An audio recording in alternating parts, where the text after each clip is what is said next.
Reza Aslan, welcome.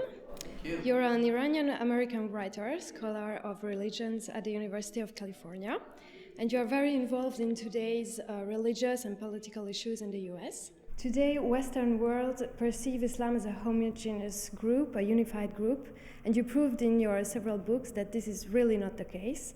Can you tell us about the diversity in Islam today? 1 out of every 4 people on earth is a Muslim. So anyone who thinks that those 1.5, 1.6 billion people all think the same way and believe the same way and act the same way are kind of stupid. I mean, it's an idiotic thing to assume. No one assumes that, all Christians believe the same thing or that all Hindus believe the same thing. And yet, you're right, there is this perception that, Muslims all have the same ideas and values, when in reality, Islam is by far the most eclectic, most diverse religion in the world. If you think about it, 1.6 billion people, but without a center. This is very important to understand. The second largest religion in the world is Roman Catholicism, but the difference is that Roman Catholics, all billion of them around the world, all speak with one voice. I'm not saying that they don't have different views and different opinions. Of course they do. But there's one man who's in charge of all billion of those Roman Catholics. That allows for an enormous amount of unity and cohesiveness in the Catholic Church. Now imagine 1.6 billion people, but without a pope, without a Vatican, without any single authority who gets to define who is a Muslim, who's not a Muslim, what is proper Muslim behavior, what is not proper Muslim behavior. What you have is a cacophony of voices, thousands of different experiences and expressions of Islam. In the same way, a lot of people see the war as a war between the Western world and the Arab world.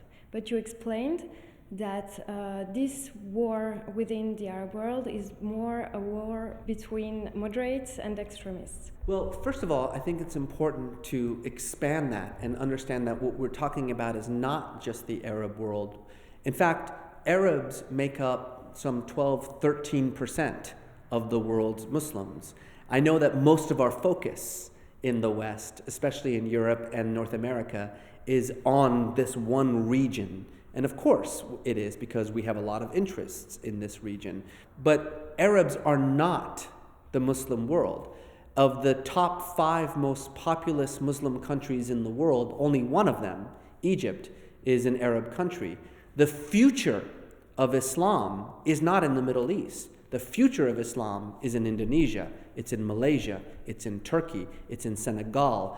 That said, to the larger point about this clash of civilizations, between the West and Islam, I think that that's just a completely false premise.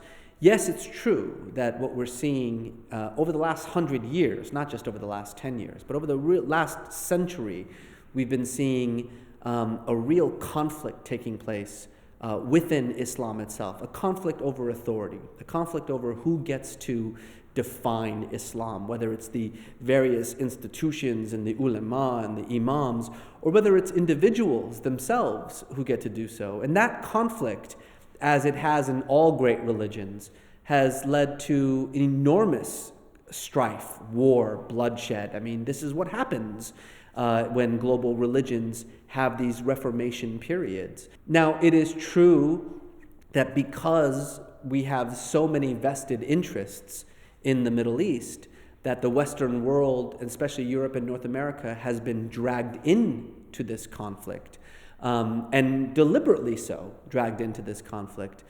And so it may seem from the outside that this is actually a war between the West and Islam, but we have to understand that we're complicit, but we are bystanders in this conflict. We have slipped into this conflict because of the disastrous role that we have played in the region, both in the colonial era and the post-colonial era. We treat most of the Middle East as though it's our personal gas station. But this is a problem that is theirs, and is going to be solved without us. There is a strong feeling today in the US, but also in Europe, that Islam isn't compatible with modernity. How do you respond to that? Well, I mean, the way that I would respond to it is by opening my eyes and looking around me. I mean, a third of the world's Muslims live in free democracies. The largest Muslim country in the world, Indonesia, is a democracy. The second largest Muslim country in the world, Turkey, is a democracy. The third largest Muslim country in the world, Pakistan, is a democracy. Senegal is a democracy. Bangladesh is a democracy. Egypt is a democracy. I mean, the fact of the matter is that just empirical evidence is enough to ward off this kind of commentary. But let's be clear, when people say that, they're not making an argument. They're expressing a bias. What they mean to say is that Islam is different, that there is something unusual, something extraordinary, something special about Islam, that the multiple factors that have affected every religion in the world, cultural factors, linguistic, literary, social factors that have changed religions throughout centuries, don't work with Islam. That Islam is the same everywhere it goes.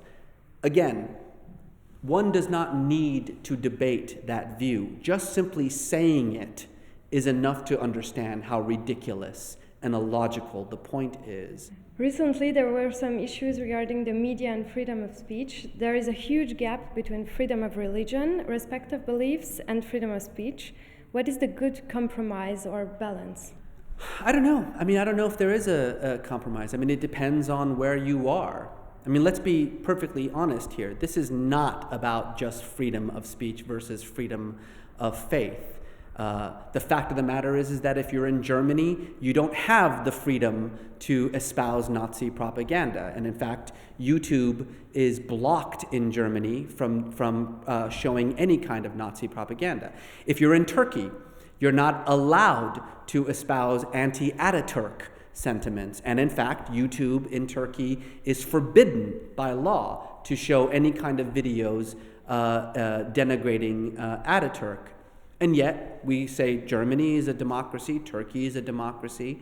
So if Egypt wants to forbid, YouTube from showing videos that denigrate the Prophet Muhammad, it's ridiculous for people to say, well, therefore it's not a democracy. You have to say that for Germany and for Turkey as well. I think we have to recognize that democracy is not a singular thing, that it's going to be experienced differently throughout the world. I'm an American. I therefore refuse and reject any kind of limits on the freedom of speech. I am an absolutist when it comes to my belief that you can say whatever you want, whenever you want, and however you want to say it. I don't have a problem with that. But that's because I'm American, and that's how I was raised, that's the context in which I live.